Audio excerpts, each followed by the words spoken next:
Hello everyone and welcome to another episode of Nuwair Yudarris. This is your host Mahmoud Nuwair. Today we'll be speaking about carbohydrate metabolism. A second part of that, we're going to be speaking about Krebs cycle, electron transport cycle. We're going to speak about chemiosis, and just the process of oxidative phosphorylation. And as always, leave a comment and leave a like and subscribe and let me know what topic you want me to cover next. So already in the first part, we have covered glycolysis, and we said that glycolysis produces pyruvate.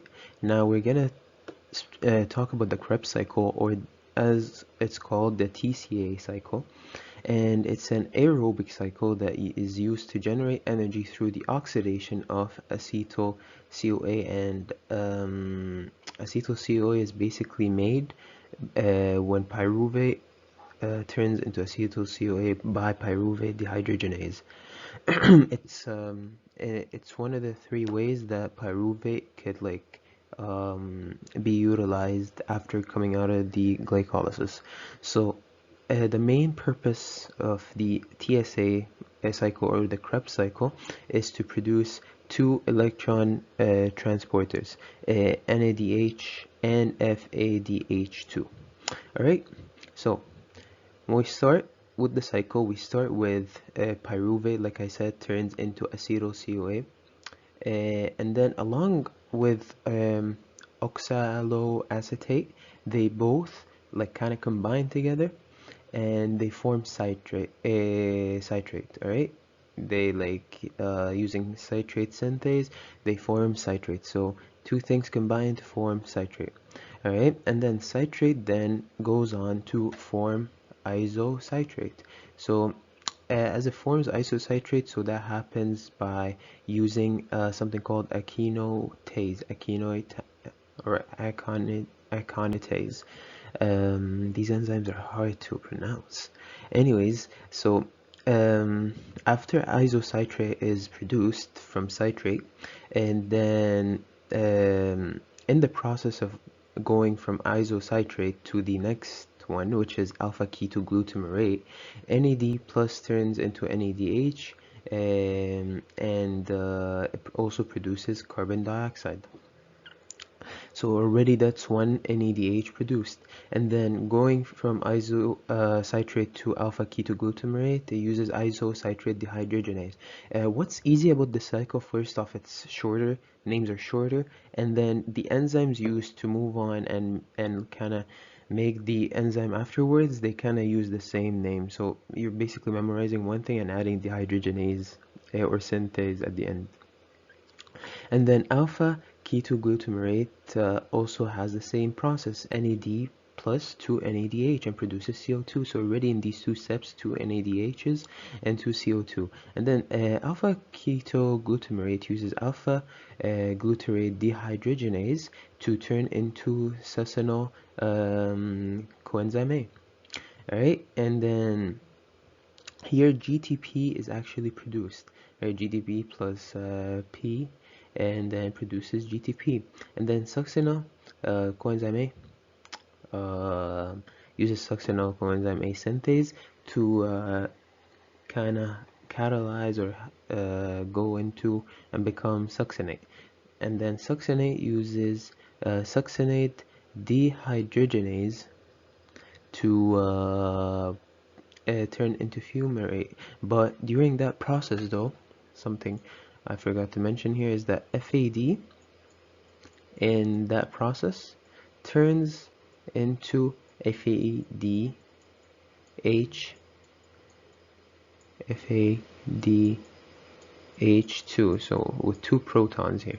So at the succinate, FAD turns into FADH2, and then fumarate turns into malate using fumarase, and then lastly malate turns into oxaloacetate using malate dehydrogenase, and then also produces NADH. So here NADH, so a total of 3 NADHs produced throughout the cycle. Alright, so basically we're gonna just review it again. two enzymes, two things, acetyl coenzyme A and oxaloacetate produce citrate, and citrate produces isocitrate, and then there is one NADH produced.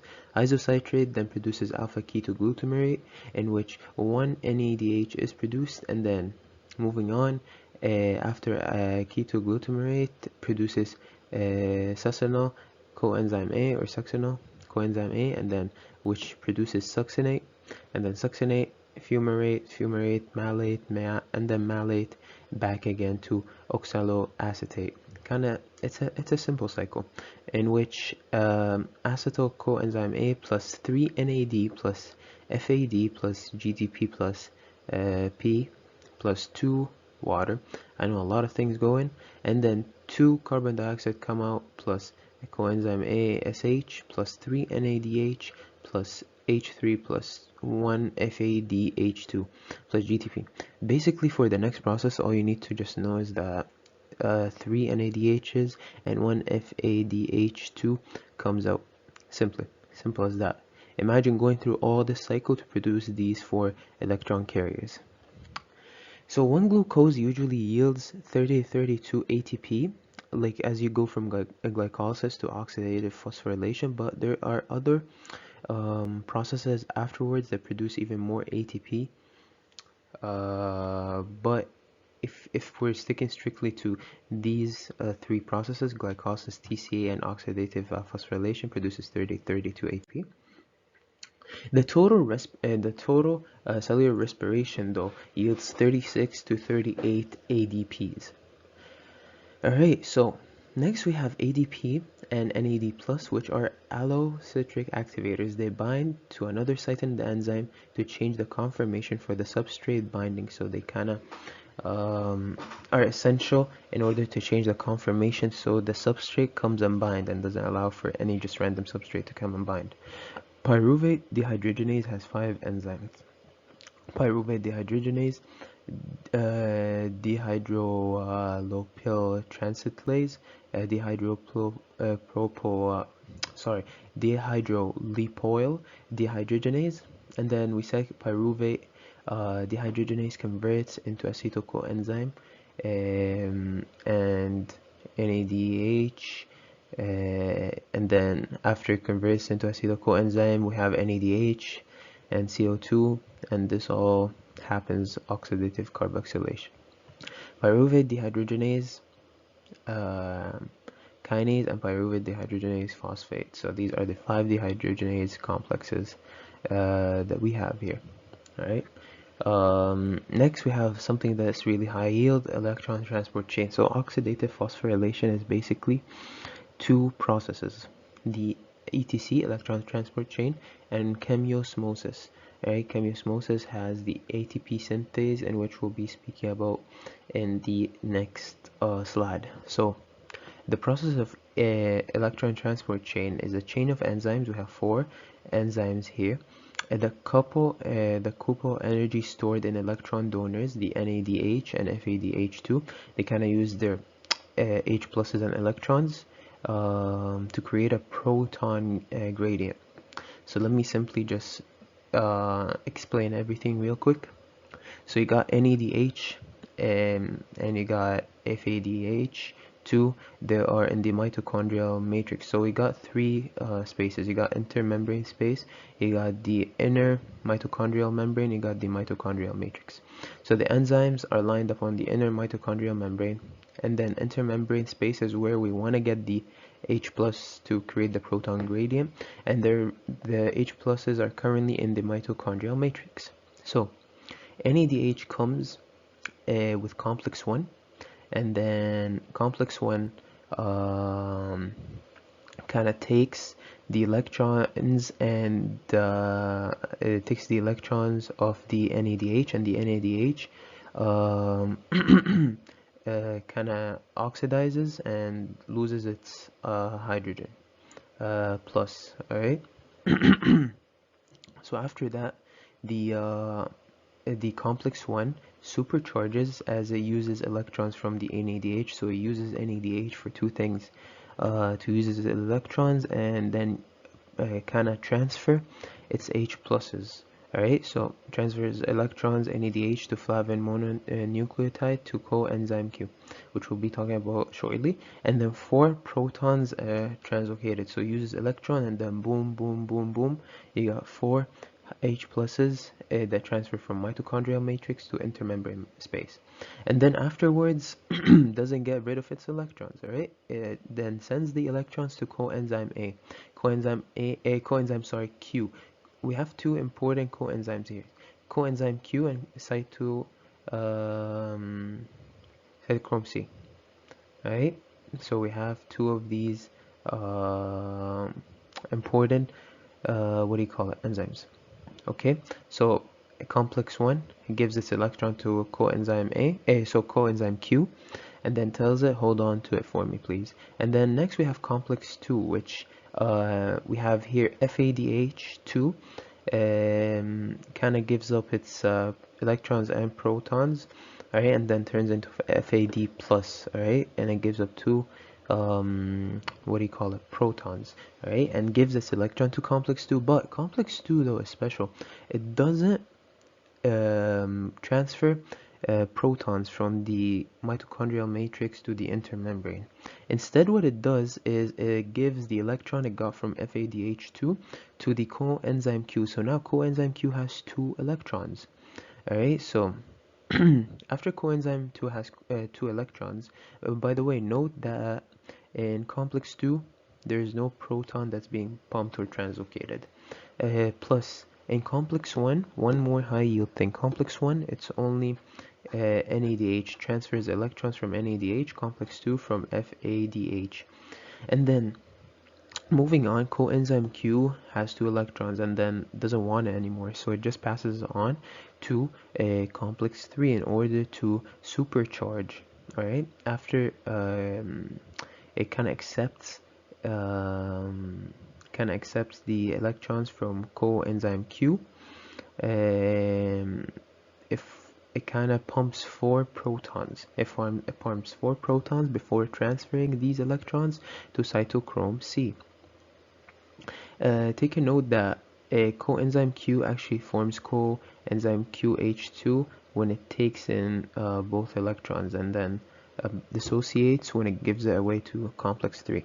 Next, cytochrome C holds on to them and then transfers these 2 electrons to complex 4, the final complex, in order to kind of supercharge it, so for it to get energy, and pumps protons. Alright, and after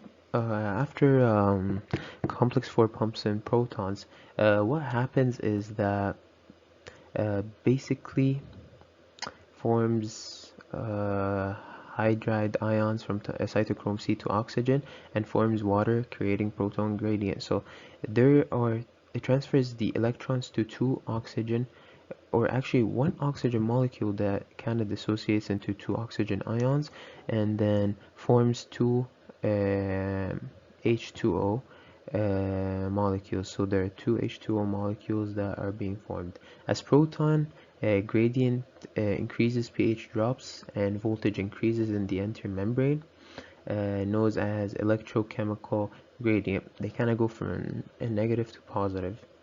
Alright, and then that's it. We have H2O formed. We have so many protons in the intermembrane space. We're creating a proton gradient now, so we can use it in the next step to generate ADP. So that was the purpose of ETC pump electrons and kind of create a proton gradient. Next, lastly, we have chemiosmosis. Alright, chemiosmosis is also part of oxidative phosphorylation, and it's it's the last step of it. Alright, so ETC and chemiosmosis are both called oxidative phosphorylation. So as we enter chemiosmosis, it has ATP synthase, which pumps proton gradient to generate ATP. So now comes this ADP molecule. Alright, so ADP wants to turn into ATP, but we need to put in energy. Okay, it can't just like have a low energy molecule comes in and then be like, oh yeah, I want to turn it into ATP, alright? I don't know what to do. So what happens is ATP synthase uses the proton gradient from the intermembrane space um, to generate energy in order to turn ADP into ATP. And usually the H plus protons, their molecules want to flow from higher energy state to a lower energy state. So that's why we have the electrochemical proton gradient. And then this, as they kind of want to flow from positive to negative, from intermembrane space to mitochondrial space, they go through ATP synthase. As they go through ATP synthase, they generate energy for ADP to turn into ATP. They creates energy to catalyze ADP to ATP. And then, like I said, and this is how ATP is produced, right? Through the electrochemical proton gradient, and ADP wants to turn into ATP. And then one more thing is that, no, like I said, NADH gives up its electrons and H plus to complex 1, and FADH2 gives up its electrons and H plus to complex 2. And electrons from complex 1 and 2 stored in coenzyme Q before transferring to complex 3. So let me know if you have any questions, and as always, stay blessed and have a blessed day.